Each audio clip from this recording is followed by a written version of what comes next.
Good morning, ma'am. I'm Azra. My question is, some girls love themselves beyond any limit. They just want themselves to feel important for themselves. But people around them, the society around them, they try to dominate the girls, like telling you're not good, you're not that much up to our level and all that. The girl goes in depression. Then how come she come out of this situation? So చుట్టూ ఉన్న మనుషులు discourage చేయడం వల్ల ఒక మనిషి తను ప్రేమించుకుంటున్నప్పుడు కూడా తర్వాత డిప్రెషన్ లోకి వెళ్ళిపోతాడు. కారణం ఏంటి, దాన్ని ఎలా ఓవర్కమ్ చేయాలని చెప్పేసి తన క్వశ్చన్. నేను చాలా ఇష్టపడుతున్నాను, కానీ నన్ను నేను యాక్సెప్ట్ చేసుకోవట్లేదు. రీజన్ ఏంటంటే మళ్ళీ చుట్టుపక్కల వాళ్ళు అంటున్నాం మనం. Okay, you should always remember, నేను ఏ ఒక్క పని చేసినా అందరినీ సంతృప్తి పరచలేము. కొందరు మట్టుకే సాటిస్ఫై అవుతారు. మనం చేసే ప్రతి పని, ప్రతి క్రియ, దాని నుంచి వచ్చే సక్సెస్ కానీ ఫెయిలియర్ కానీ, మనం ఫెయిల్ అయినప్పుడు కూడా కొంతమంది సపోర్ట్ చేస్తారు, మనం సక్సెస్ అయినప్పుడు కూడా కొంతమంది సపోర్ట్ చేస్తారు. కానీ ఈ కొంతమంది ఆ కొంతమంది మొత్తం కలిసి 100% ఎప్పుడు అవ్వరు. So here the problem is understanding that you can not satisfy every one, every moment, all the time.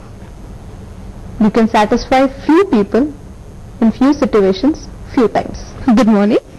My name is Asina Sultana. I'm from St. Anne's Degree College. My question is, love itself is a love and it's a feeling of ecstasy. Then why do we have conditions at all? Why do we impose them in our life? Conditions ప్రతిదానికి పెట్టుకుంటాం మనం. It's not just for love. మనం ఇవాళ పొద్దున్న 9 లెగవాలైతే లేచి ఏం చేయాలి? Condition that you have to go to college.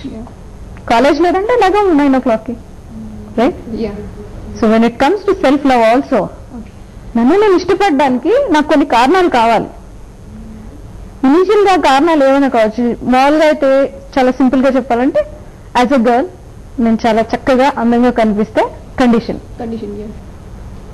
ఇంకొక అమ్మాయికి నేను నీట్ గా కనిపిస్తే చాలు, అందంగా కనిపించక్కర్లేదు. That is a condition. It's a condition by itself. మనకు తెలియదు అది condition. Unconsciously we keep putting conditions. So its condition is always there. There is nothing like uncondition. కానీ ఆ కండిషన్స్ ని మనం ఐడెంటిఫై చేసి అవి ఎంత ఇంపార్టెన్స్, అవి మన సక్సెస్ కి బ్రేకా, స్పీడ్ బ్రేకరా, is important. Good morning, I'm Priyanka. నా క్వశ్చన్ ఏంటంటే, సపోజ్ ఒక పర్సన్ వల్ల నేను హర్ట్ అయ్యాను అండ్ నేను వెళ్ళి అతన్ని క్వశ్చన్ అడగలేదు, నువ్వు ఎందుకు ఇలా చేసావు నాతో, and to my self also నా క్వశ్చన్ నేను అడగలేదు, అతను నాతో ఎందుకు అలా చేశాడు, కానీ నేను డిప్రెషన్ లో ఉన్నాను. అది ఆ సిచ్యువేషన్ ఏంటంటే మిమ్మల్ని మీరు యాక్సెప్ట్ చేసుకోవట్లేదు. మీరు కండిషన్ పెడుతున్నారు, ఆ పర్సన్ నాతో బాగుంటేనే, లేకపోతే ఆ పర్సన్ హర్ట్ చేశారు, మీ ఇంటెన్షన్ మైట్ బి వచ్చి సారీ చెప్పాలి, అప్పుడు నేను హ్యాపీగా ఉంటాను. మీ హ్యాపీనెస్ ని మీరు ఇంకొక పర్సన్ కి కండిషన్ చేస్తున్నారంటే మీరు ఎంత హ్యాపీగా ఉండాలనుకుంటున్నారు? Is that right?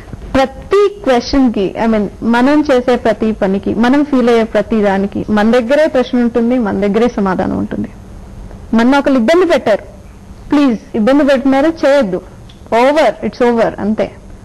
మనం అది చెప్పలేదు, మనం ఇబ్బంది పడతాం, కానీ ఎక్స్పెక్ట్ చేస్తాం వాళ్ళు ఇంక నెక్స్ట్ రిపీట్ చేయకూడదు, కానీ అది జరగదు. ఓకే, నెక్స్ట్ మీ question. My name is Johara. ఇప్పుడు మాకు కండిషన్స్ ఉంటాయని తెలుసు, వాటిని అన్కండిషనల్ ఎలా చేయాలి? ఎంత టైం పడుతుంది దానికి, కండిషన్ నుంచి అన్కండిషనల్ చేయడానికి? కండిషన్స్ ఉన్నాయని మనం యాక్సెప్ట్ చేస్తే వాటిని అన్కండిషనల్ చేయడం చాలా ఈజీ. సో మనం ఏ కండిషన్స్ పెట్టుకున్నాం మనకి మనం అన్నది మనం ఇవాల్యుయేట్ చేసుకోగలిగితే, విశ్లేషణ చేసుకుని ఆ కండిషన్స్ ప్రాక్టికలా లేదా, రియలిస్టికా కాదా. ఎవరో మౌంట్ ఎవరెస్ట్ ఎక్కారు, నేను ఎక్కారు Mount Everest, it's not realistic. Evaluate. ఆ రియలిస్టిక్ కాదు అన్నప్పుడు మీరు దాన్ని ఇమీడియట్ గా తీసేయాలి. It's not easy, but still take your time, accept the fact. నిజం ఏంటి దాన్ని అంగీకరించండి. మీరు మీ పరిధిలో ఏం చేయగలరు, మీకున్న కండిషన్స్ ని తీసుకుని దాని పక్కనే మీరు ఒక 10 minutes తీసుకుని జస్ట్ రైట్ డౌన్, మీరు ఏ కండిషన్స్ పెట్టుకున్నారు, మిమ్మల్ని మీరు ఇష్టపడడానికి ఏ కండిషన్స్ పెట్టుకున్నారు, ఆ కండిషన్స్ పక్కనే అది ఎంత ప్రాక్టికల్ అయితే మీకు ఎంత టైం పడుతుందని మీరు అనుకుంటున్నారో రాయండి. Right?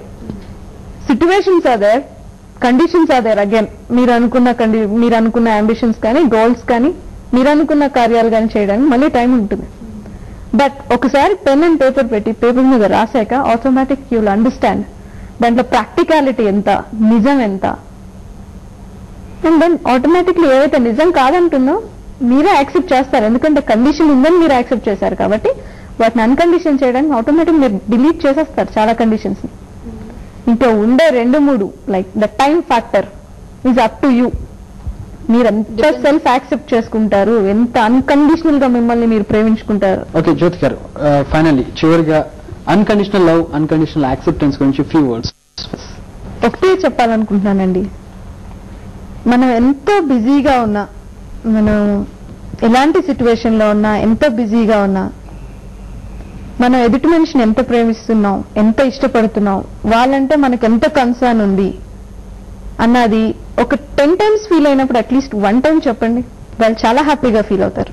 And let your day, let your life go on complimenting others. మనం కాంప్లిమెంట్ ఇస్తే కాంప్లిమెంటే వస్తుంది.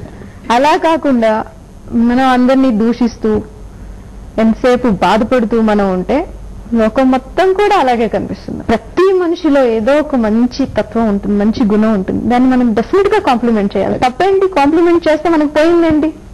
So let's compliment one another, let's be happy. And please please time తీసుకోండి, కొంచెం టైం తీసుకుని పేరెంట్స్ వాళ్ళ పిల్లలకి మేము ఎంత ప్రేమిస్తున్నాం, మీరంటే ఎంత ఇష్టం, ఎప్పటికప్పుడు రిన్యూ చేసుకోవాలి. It's all renewal process.